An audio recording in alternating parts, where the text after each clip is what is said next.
Hello नमस्कार, कैसे हैं आप सब लोग। मेरा नाम है राज राजौरे और स्वागत है आपका एक बार फिर राजौरे साइंस एकेडमी के एक और नई वीडियो में। तो हम पढ़ रहे हैं बायोलॉजी के 30 टॉपिक्स के 30 डेज की एक ऐसे सीरीज जिसके अंदर हम पढ़ने वाले हैं उन 30 टॉपिक्स को जो होने वाले हैं एग्जाम ओरिएंटेड, जो आपकी एग्जाम में आने की संभावना है। जिन टॉपिक्स को उन टॉपिक्स को हम क्लियर करने वाले हैं। तो आज है हमारा डे 8 और आज का हमारा टॉपिक होने वाला है सेल बायोलॉजी, या इसको बोलते हैं कोशिका विज्ञान। ठीक है। तो सबसे पहले जो सेल होती है, देखना, सेल होती है इसको हम बोलते हैं कोशिका। ठीक है। और इस कोशिका के अध्ययन को बोला जाता है, इस कोशिका का अध्ययन जो होता है, इसके अध्ययन को बोला जाता है साइटोलॉजी। क्या बोला जाएगा? साइटोलॉजी। ठीक है। हम ऐसे क्वेश्चन उठाएंगे जो एग्जाम में आए हुए हैं या एग्जाम में आने की संभावना होने वाली है। ओके। तो ये समझ में आ गया कि सेल को क्या कहा जाता है? कोशिका। और कोशिका का अध्ययन कहलाता है साइटोलॉजी। सेल का एक और नाम है जिसको बोला जाता है साइटो, और इसी के आधार पर इसका अध्ययन कहलाता है साइटोलॉजी। ठीक है, यहां तक समझ में आ गया। तो पहला सवाल हमारे सामने आया था कि कोशिका की खोज किसने की थी। तो सबसे पहले कोशिका की जो खोज की थी वो थे हमारे रॉबर्ट, कौन थे? Robert Hooke. ठीक है। 1665 में 1665 में इन्होंने कोशिका की खोज की। कौन सी कोशिका की इन्होंने खोज की थी? डेड सेल की, मरी हुई कोशिका की खोज की थी। और कहाँ की थी? कोर्क का जो ढक्कन होता है, कोर्क का जो ढक्कन होता है उसके अंदर, ढक्कन के अंदर इन्होंने कोशिका को सबसे पहले देखा था 1665 में रॉबर्ट हुक ने। इसलिए कोशिका की जो खोज का श्रेय जाता है वो जाता है रॉबर्ट हुक को। ठीक है, ये क्वेश्चन आपसे पूछा जाएगा और इसको मैनिपुलेट किया जाएगा दूसरे क्वेश्चन से। कैसे? दूसरा है जीवित कोशिका की खोज। देखना, जीवित कोशिका की खोज। जीवित कोशिका की खोज किसने की थी? देखना, जीवित कोशिका की खोज किसने की थी? ठीक है। तो जीवित कोशिका की खोज किसने की थी? एंटन वॉन लीeuwenhoek ने। कहां पर की थी? इन्होंने देखा था, कहां पे देखा था? बैक्टीरिया के अंदर, और देखा था प्रोटोजोआ में। ठीक है। इन्होंने यहाँ पर जीवित कोशिका को सबसे पहले देखा। अगर आपसे पूछा जाए कि कोशिका की खोज किसने की थी, कोशिका की खोज की थी रॉबर्ट हुक ने। और कोशिका, जो जीवित कोशिका देखी थी वो किसने खोजी थी? वो सबसे पहले खोजी थी एंटन वॉन लीeuwenhoek। क्लियर रहेगा? आगे देखना। ठीक है।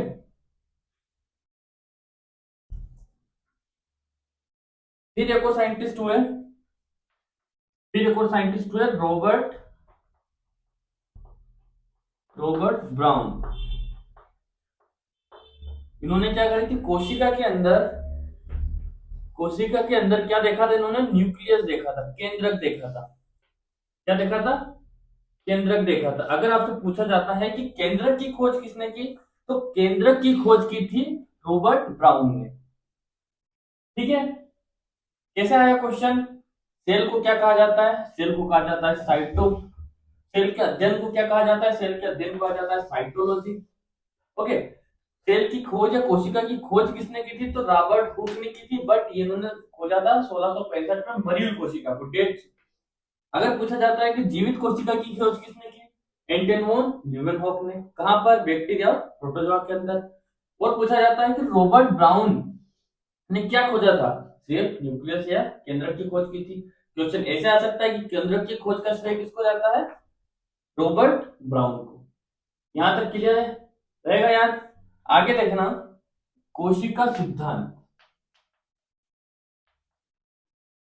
कोशिका सिद्धांत, अगर आपसे पूछा जाता है कोशिका सिद्धांत किसने दिया था, तो कोशिका सिद्धांत दिया था स्लेडन और स्वान। दो साइंटिस्ट थे, स्लेडन और स्वान, जिन्होंने कोशिका सिद्धांत दिया था। और उन्होंने बताया था कि प्रत्येक कोशिका प्रत्येक कोशिका पुरानी कोशिका से बनती है। क्या बनती है? पुरानी कोशिका से बनती है।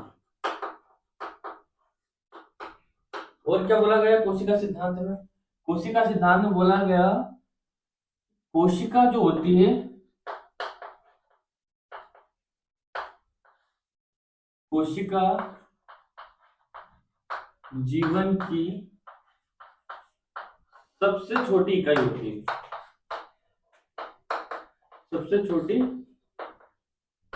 इकाई होती है, ये बोला गया कोशिका सिद्धांत में। और मॉडर्न कोशिका सिद्धांत जो आई थी, मॉडर्न कोशिका सेल थ्योरी जो आई थी, उसके अंदर बोला गया कि जो सेल होती है, कोशिका होती है, कोशिका के अंदर डीएनए और आरएनए प्रेजेंट होता है, जिसके अंदर आनुवंशिक जो रहती है, आनुवंशिक जो गुण होते हैं, आनुवंशिक कैरेक्टर होते हैं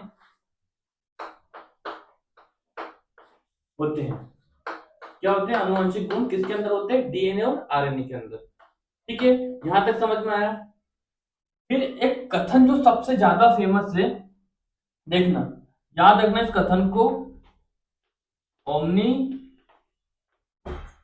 सेल्यूला ई सेल्यूला। ठीक है, इस कथन को याद रखना। ये कथन कई बार एग्जाम में पूछा गया है और आपसे आगे भी पूछा जा सकता है। ओमनी सेल्यूला ई सेल्यूला, इसका अर्थ होता है, इसका अर्थ होता है प्रत्येक पुरानी कोशिका प्रत्येक नई कोशिका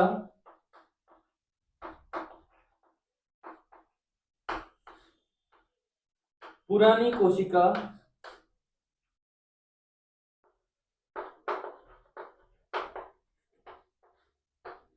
से बनती है। मतलब एक कोशिका मरेगी और उससे दूसरी कोशिका जन्मेगी। इसका सीधा मतलब ये भी हो सकता है कि अंत ही प्रारंभ है, मतलब जो मर रहा है उसी से दूसरा जन्मेगा, अंत ही प्रारंभ है। ठीक है, तो ये कथन किसने कहा था? ये बार बार पूछा गया है एग्जाम में कि ओमनी सेल्यूला ई सेल्यूला, ये कथन किस वैज्ञानिक ने, किस व्यक्ति ने कहा था? तो उस व्यक्ति का नाम है रुडोल्फ रुडोल्फ विर्चो। क्या है?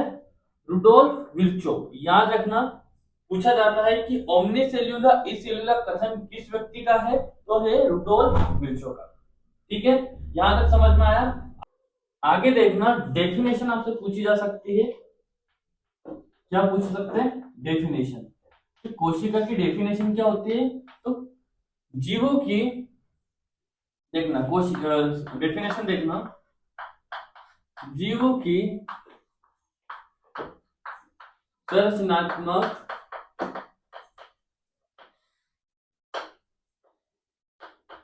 कार्यात्मक और जीवों की संरचनात्मक कार्यात्मक और आनुवंशिक इकाई को कोशिका कहा जाता है। क्या कहा जाता है? कोशिका कहा जाता है। ठीक है, और जितने भी मल्टी सेल्यूलर हो या यूनिसेल्यूलर हो जीव होते हैं, जैसे प्लांट या एनिमल या लिविंग ऑर्गेनिज्म, ये सभी के सभी या तो एक कोशिकीय होंगे,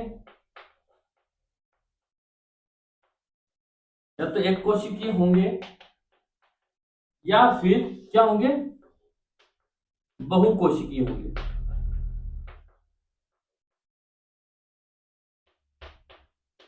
ठीक है, या तो एक कोशिकीय होंगे जिसको हम बोलते हैं यूनिसेल्यूलर,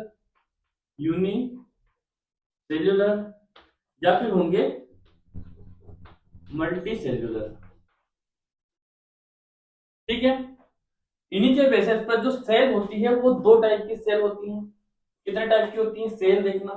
जो सेल होती हैं वो दो टाइप की होती हैं। एक होती है प्रोकैरियोटिक सेल और एक होती है यूकेरियोटिक सेल। ठीक है, यहां तक क्लियर है। अब हम सेल्स को अलग अलग दो ग्रुप्स में देखने वाले हैं, एक प्लांट सेल और एक एनिमल सेल।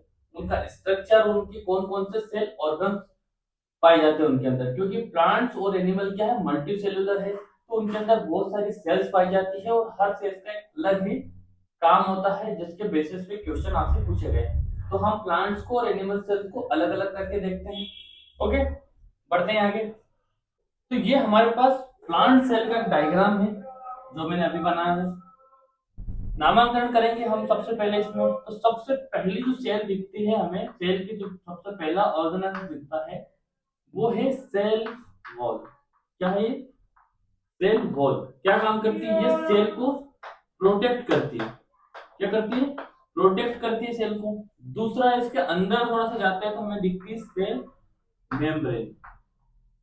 सेल मेम्ब्रेन, ठीक है। ये अर्धपारगम्य होती है, चयनित पदार्थों को अंदर जाने देती है। सेल मेम्ब्रेन इसको बोलता है कोशिका झिल्ली। क्या बोला जाता है? कोशिका झिल्ली। और ये होती है कोशिका भित्ति। कोशिका भित्ति, ठीक है। ये कोशिका भित्ति जो सेल वॉल होती है ये बनी होती है सेल्यूलोज की।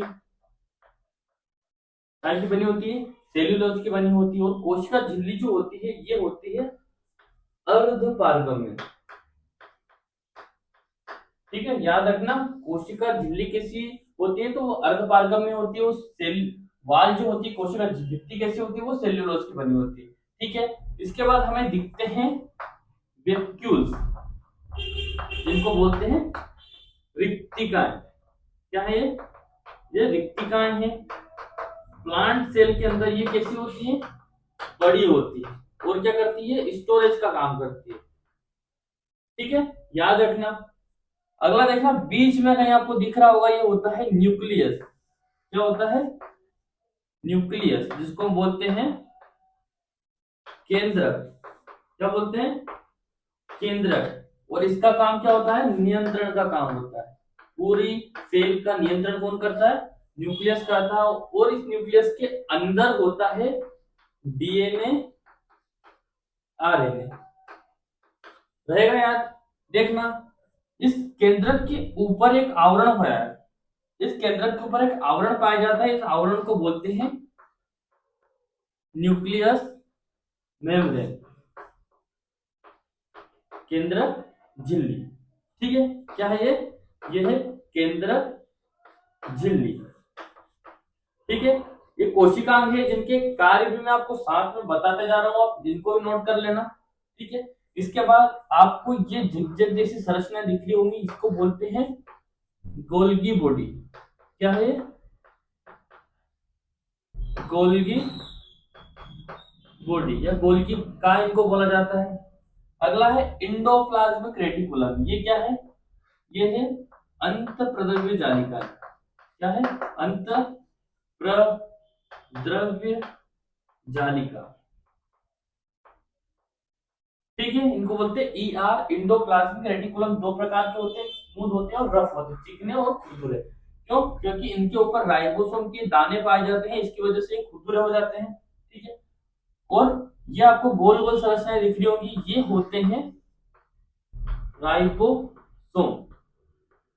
ठीक है, इनको बोला जाता है प्रोटीन फैक्ट्री। क्या बोला जाता है? Protein factory.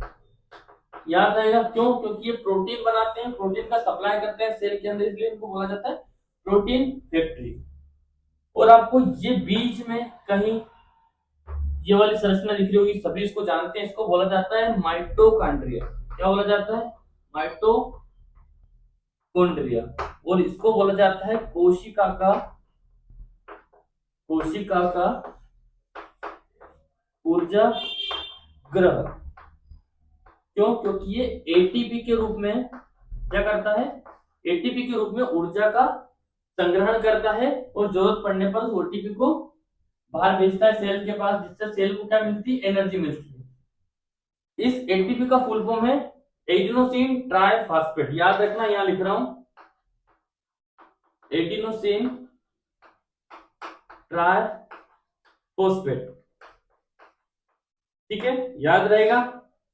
अगला देखना, ये बीच में आपको बहुत ज्यादा खाली स्पेस दिख रही होगी, ये वाली, ठीक है, इसको बोला जाता है प्लास्टिड। क्या होता है ये?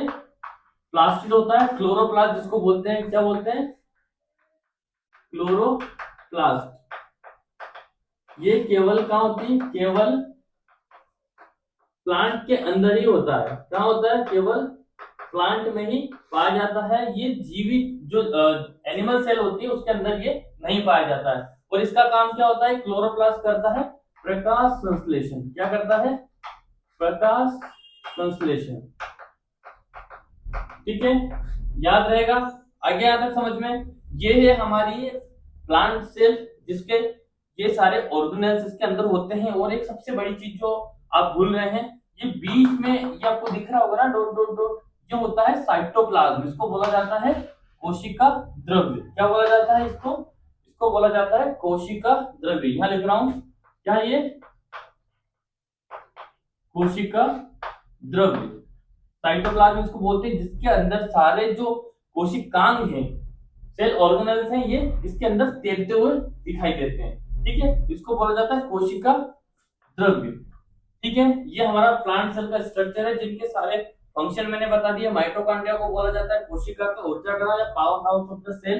एटीपी के रूप में ये ऊर्जा का संग्रहण करता है, जिसको बोलते हैं, एटीपी का फुल फॉर्म है एडिनोसिन ट्राइफॉस्फेट। गोल्गी बॉडी होती है, न्यूक्लियस होता है, केंद्रक केंद्रक के ऊपर एक झिल्ली होती है, इसको केंद्रक झिल्ली बोला जाता है। सेल मेम्ब्रेन होती है, कोशिका झिल्ली जो अर्धपारगम्य होती है, चयनित होती है पदार्थों के लिए।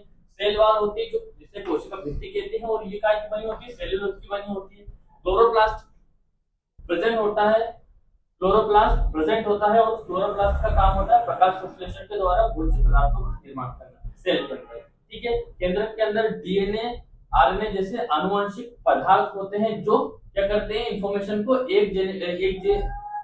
इंफॉर्मेशन को एक से दूसरे सेल के अंदर भेजने का काम करते हैं, ठीक है। यहां तक समझ में आया। इसके बाद देखेंगे हम एनिमल सेल को। क्या देखेंगे? एनिमल सेल को, ठीक है।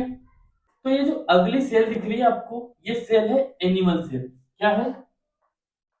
एनिमल सेल, इसको बोलते हैं जंतु कोशिका। क्या बोला जाता है? जंतु कोशिका। चलिए इसका नामकरण कर लेते हैं। सबसे पहले हम इसका नामकरण कर लेते हैं। तो डिफरेंस भी मैं आपको बताऊंगा, डिफरेंस भी देखते चलना। सबसे पहले हमने देखा था कि जो प्लांट सेल है उसके ऊपर सबसे पहले क्या पाई गई थी? कोशिका भित्ति पाई जाती, सेल वॉल। बट जंतु कोशिका के अंदर सेल वॉल प्रेजेंट नहीं होती, इसमें क्या पाई जाती है? Cell membrane. क्या पाई जाती है? सेल मेम्ब्रेन, जिसको हम बोलते हैं कोशिका झिल्ली। कोशिका झिल्ली, ठीक है। आगे समझ में, सबसे ऊपरी लेयर जो होती है वो कोशिका झिल्ली होती है, जो अर्धपारगम्य होती है। देखना, इसके बाद इसके अंदर एक द्रव भरा रहता है, फ्लूइड होता है। उस फ्लूइड को बोलते हैं हम, क्या बोलते हैं? कोशिका द्रव्य, जिसके अंदर सारे कोशिकांग जो रहते हैं वो तैरते हुए दिखाई देते हैं, जिसको बोलते हैं साइटोप्लाज्म, ठीक है। यहां तक समझ में आ गया। फिर आपको ये डंडे जैसी संरचना दिख रही होगी, इसको बोलते हैं सेंट्रियोल, या इसको बोलते हैं तारक तारक काय। इंग्लिश में बोला जाता है इसको सेंट्रियोल। ये केवल जंतु कोशिका के अंदर ही पाया जाता है, केवल जंतु में, ठीक है। डिफरेंस समझ में आ गया। केवल जंतु मतलब तारक काय जो है वो प्लांट सेल के अंदर नहीं पाया जाता है, ओके। दूसरा देखना, बीच में आपको एक छोटी सी संरचना दिख रही होगी, जिसको बोलते हैं केंद्रक, ठीक है। ये क्या है? केंद्रक है। अगेन वही, केंद्रक के अंदर क्या होता है? डीएनए होता है, और क्या होता है? आरएनए होता है, जिनको बोलते हैं आनुवंशिक पदार्थ। क्या बोलते हैं इनको? इनको बोला जाता है आनुवंशिक पदार्थ।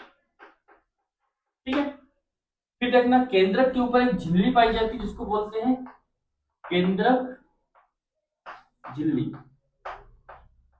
ठीक है, ये आपको ऊपर ऐसी संरचनाएं दिख रही होगी, ये वाली संरचनाएं होती है गोल्गी बॉडी, जो संग्रहण का काम करती है। क्या करती है? स्टोरेज बनाती है। क्यों? क्योंकि इनके अंदर वैक्यूल्स नहीं पाए जाते हैं। नोट करना, वैक्यूल्स नहीं होते हैं, अगर होते भी है तो बहुत छोटे होते हैं। ये दिख रहे होंगे आपको, ये है राइबोसोम, सॉरी ये है ईआर, इनको बोलते हैं अंतःप्रद्रव्य जालिकाएं, एंडोप्लाज्मिक रेटिकुलम, अंतःप्रद्रव्य जालिका। ठीक है, ये हो गया हमारा माइटोकॉन्ड्रिया। माइटोकॉन्ड्रिया जिसको बोला जाता है कोशिका का ऊर्जाग्रह।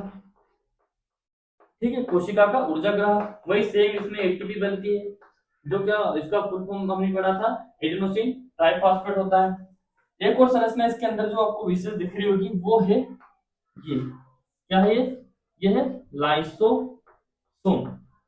ये भी केवल जंतु कोशिका के अंदर पाया जाता है और इसे कहा जाता है आत्महत्या की थैली। क्या कहा जाता है? आत्महत्या की थैली। क्यों? क्योंकि इसके अंदर प्रेजेंट होते हैं एंजाइम्स। क्या होते हैं? एंजाइम्स प्रेजेंट होते हैं, जो क्या करते हैं, मरी हुई कोशिकाओं का भक्षण करने का काम करते हैं, खा जाते हैं उनको, इसलिए इसको कहा जाता है आत्महत्या की थैली। क्या है? लाइसोसोम। याद रहेगा। अगला देखना, ये बीच बीच में आपको गोले जैसी संरचनाएं दिख रही होगी, ये होते हैं राइबोसोम। क्या होते हैं? राइबोसोम। और इन राइबोसोम को कहा जाता है प्रोटीन फैक्ट्री। क्या कहा जाता है राइबोसोम को? राइबोसोम को कहा जाता है प्रोटीन की फैक्ट्री। क्यों? क्योंकि ये प्रोटीन बनाते हैं। ठीक है, प्रोटीन फैक्ट्री रहेगा याद। ये है आपको राइबोसोम छोटे छोटे लगे हुए दिखे इंडोप्लाज्मिक रेटिकुलम पर, इसलिए इनको बोला जाता है रफ इंडोप्लाज्मिक रेटिकुलम। और जो स्मूथ होते हैं, जिन पे नहीं होते दाने, उनको बोला जाता है स्मूथ ईआर इंडोप्लाज्मिक रेटिकुलम। ठीक है, बीच में द्रव भरा है जिसको बोला जाता है क्लोरोप्लास्ट, सॉरी साइटोप्लाज्म कहा जाता है, जिसके अंदर सारे कोशिकाएं कहते हैं। नोट करने की बात ये है, नोट आपको क्या करना है कि एनिमल सेल के अंदर सेल वॉल नहीं पाई जाती है। ठीक है, दूसरा क्या है? लाइसोसोम प्लांट सेल के अंदर नहीं पाया जाता, ये केवल किसमें पाया जाता है? एनिमल सेल के अंदर। और दूसरा क्या है? तारक का सेंट्रोसोम, ये सेंट्रियोल, जो केवल कहां पाया जाता है? सिर्फ जंतु कोशिका के अंदर पाया जाता है। तो ये कुछ डिफरेंस है इनकी, जो एग्जाम में मैनिपुलेट किया जाता है, आपको पूछा जाता है ताकि आप कंफ्यूज हो। ओके, ये एग्जामिनर का माइंडसेट होता है जिसमें आपको कंफ्यूज करते हैं दोनों सेल के मध्य डिफरेंस क्रिएट करके। ठीक है, यहां तक समझ में आपको आ गया है कि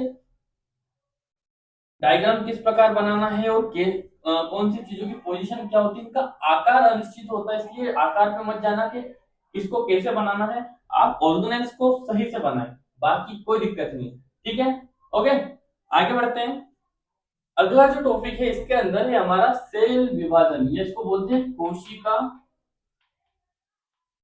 विभाजन। क्या बोलते हैं? कोशिका विभाजन। ठीक है, तो कोशिका का विभाजन सेल बायोलॉजी के अंदर दो प्रकार से होता है। ठीक है, एक को हम बोलते हैं माइटोसिस। क्या बोलते हैं? माइटोसिस। और दूसरे को बोलते हैं मियोसिस। क्या बोलते हैं? दूसरे को बोलते हैं मियोसिस। ठीक है, क्या होता है माइटोसिस और मियोसिस? देखना, माइटोसिस के अंदर जो पेत्रक कोशिका है वो क्या करती है? दो डॉटर सेल्स में विभाजित हो जाती है। पेत्रक कोशिका से कितनी कोशिका बनी? दो। देखना, टू डॉटर सेल। ठीक है, और ये क्यों होता है? ये होता है कोशिका वृद्धि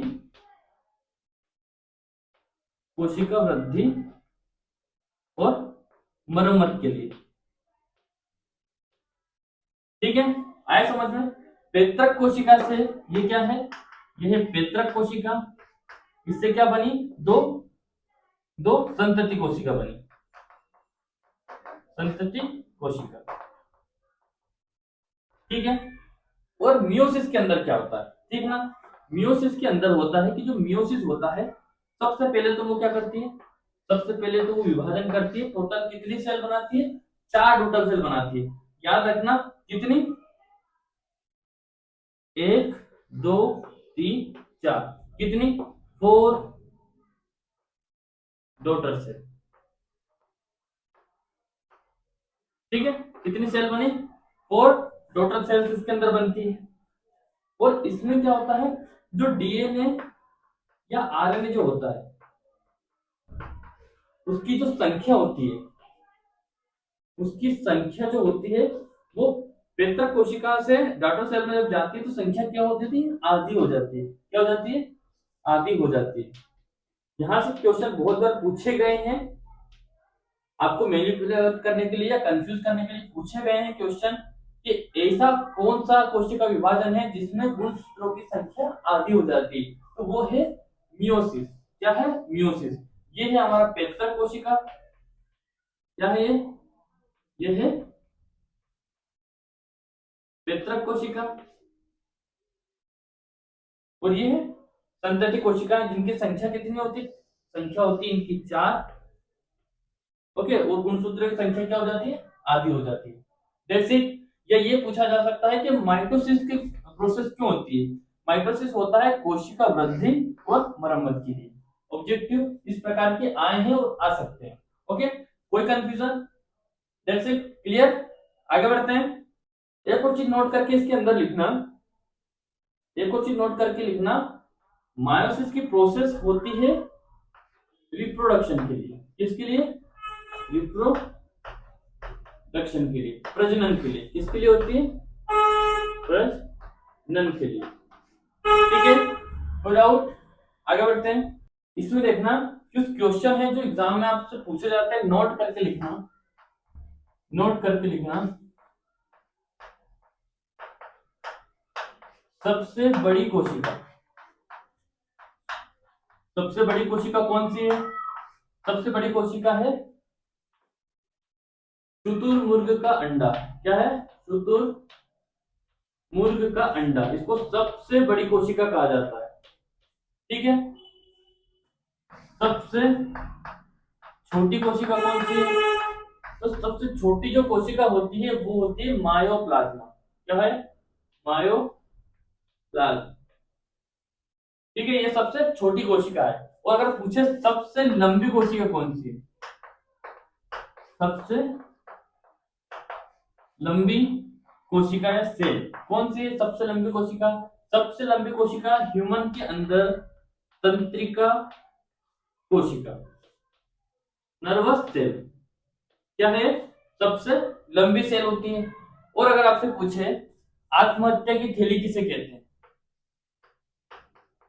आत्महत्या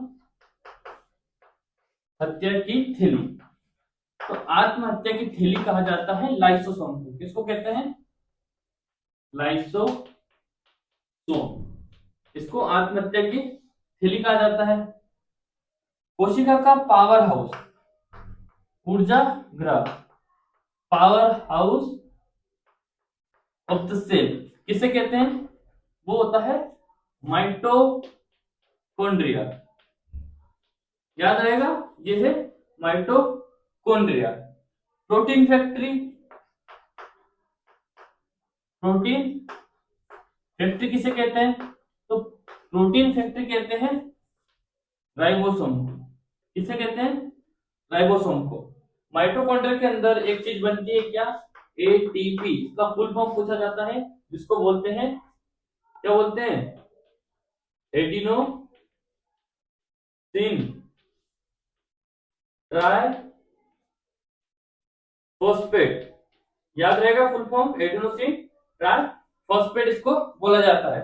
ठीक है, और देखना कोशिका सिद्धांत के जो जनक थे, कोशिका सिद्धांत के जनक थे,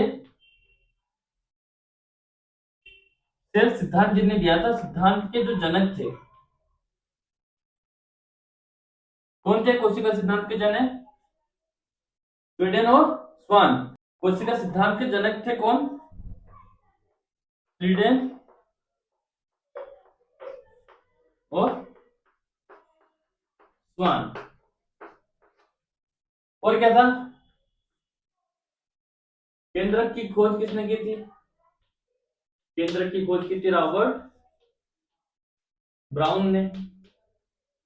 कोशिका की खोज किसने की थी? सेल की खोज किसने की थी? तो कोशिका की खोज की थी रॉबर्ट हुक ने। ठीक है, लेकिन डेट से। जीवित कोशिका की खोज किसने की थी? देखिए, जीवित सेल की खोज किसने की थी? तो जीवित कोशिका की खोज की थी एंटोन वॉन विवोन होक ने। ठीक है, तो ये ऐसे क्वेश्चन है जो एग्जाम में आपसे पूछे गए हैं और हर बार पूछे जाते हैं, इसलिए इस क्वेश्चन को या इस टॉपिक की प्रैक्टिस बहुत अच्छे से कर लेना है, क्योंकि 1 से 2 नंबर की क्वेश्चन इस टॉपिक से हर बार पूछे जाते हैं। ओके, तो आप सभी के लिए ये टॉपिक बहुत ज्यादा महत्वपूर्ण होने वाला है। ठीक है, अगर आपको मेरा वीडियो अच्छा लगा तो प्लीज मेरे चैनल को सब्सक्राइब करना, वीडियो को शेयर करना अपने दोस्तों के साथ और लाइक कमेंट जरूर करना। धन्यवाद।